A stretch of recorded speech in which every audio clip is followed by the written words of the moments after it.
কাকে বিষয়টা একটু ভালোভাবে দেখেন, কারণ আমার বুইনেরা যদি আপনার পোলা যদি এখন দিয়া না করে তাইলে তো সমাজ আমি মুখ দেখাবার পারবো না, তখন মরা ছাড়া আমাকে আর কোনো গতিই থাকবো না। তোর বোনের সাথে আমার পোলা কি এমন করছে যাতে কিনা আমার পোলার নামে মিথ্যা বদনাম ছড়াইতাছ? আমার সম্বন্ধে কোনো ধারণা আছে? আরে আমার নাম শুনলে সিংহে বাঘে এক ঘাটে পানি খায়, এই কথা জানোস না? বাইরে যা। না, আমি এখান থেকে যাবো না। আমি আমার বুইনের অধিকার না নিয়ে একটা অন্তিকে স্বরূপ না। অধিকার অধিকার অধিকার, আরে কিসের অধিকার? আমার পোলা কি এমন কাজ করছে? জানতে চান কি করছে?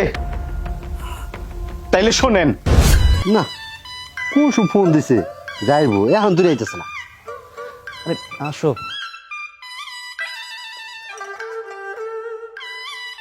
কি ব্যাপার, কখন থেকে বয়ে রয়েছি, আমরা এখন আর সময় হইলো। শোনো, তুমি বাইরে গিয়ে অপেক্ষা করো, কেউ যেন ভিতরে না আসে। তুমি বাইরে যাও।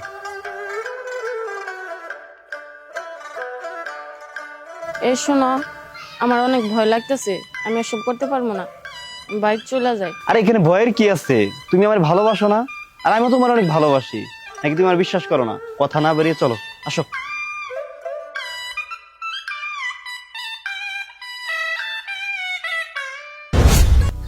ওগো, দেখো না এখন কি করা যায়। একে একে 5টা মাস চলে গেল, এইভাবে চলতে থাকলে তো সামনে আরো বিপদ আইব। সমাজে মুখ দেখাইতে পারতেছি না, এ বাড়ি ও বাড়ি গেলে নানান জনে নানান কথা শুনায়, মানুষের কথা আর কতদিন শুনবো? খালি কি তোমারে শোনায়? আর খেতে খামারে যে না আগে কাম করবার গেলে মানুষ চোখে চোখ রেখে কথা কইতে পারতো না, আরে এখন ওই সকল মানুষই আমার আঙুল তুইলা কথা কয়।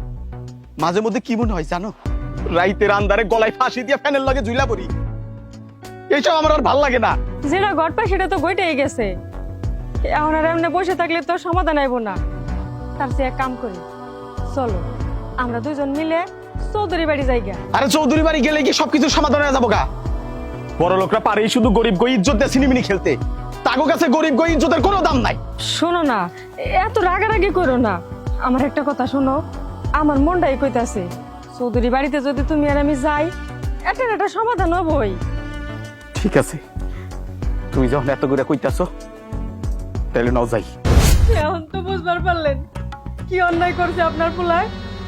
দেখেন, আপনি যদি আমার ননদটারে মূত্রমধু করে ঘরে না নেন, তাহলে ওর তো মরা ছাড়া কোনো উপায় নাই। 5 মাসের অন্তঃসত্ত্বা। ভালো করছে।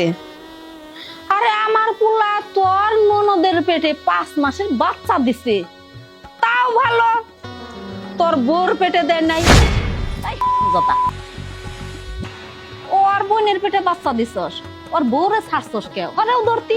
আমি আপনার কাছে আইছিলাম একটা সূক্ষ্ম বিচার পাওয়ার আশায়, কিন্তু সেই আপনি কিনা আমার বউরে নিয়ে কথা বললেন। আমার পোলা তোর বোনেরে 5 মাসের বাচ্চা দিছে, তোর বোনের কপাল ভালো। খালি তোর বোন না, এই গ্রামে যতগুলা মেয়ে আছে এর মধ্যে আমার পোলার চোখে যে এটারে ধরবো ওইটারই বাচ্চা দিব। তখন কোনো সমস্যা আছে? আমরা এখানে সূক্ষ্ম বিচার পাবো না। মা যেমন তার পোলা তেমন হবই। বাচ্চা খারা একবার চাপার দাঁত খুইলা ফেলামু। এই দাদা বদমাশের বাচ্চা, কাম করস করে তা প্রমাণ রাখস কিন্নি গে? তোর যখন যেটা ভাল লাগে ওই মেনে ভর্তি করবি, এনজয় করবি, কোনো সমস্যা নাই। তবে কোনো সাক্ষীও রাখবি না, গলায় ঝুলাবি না। ঠিক আছে মা। আর তাছাড়া তোমার মতো মা যেই ছেলের কপালে আছে, ওই ছেলে তার কিছু লাগে না। লক্ষ্মী মা।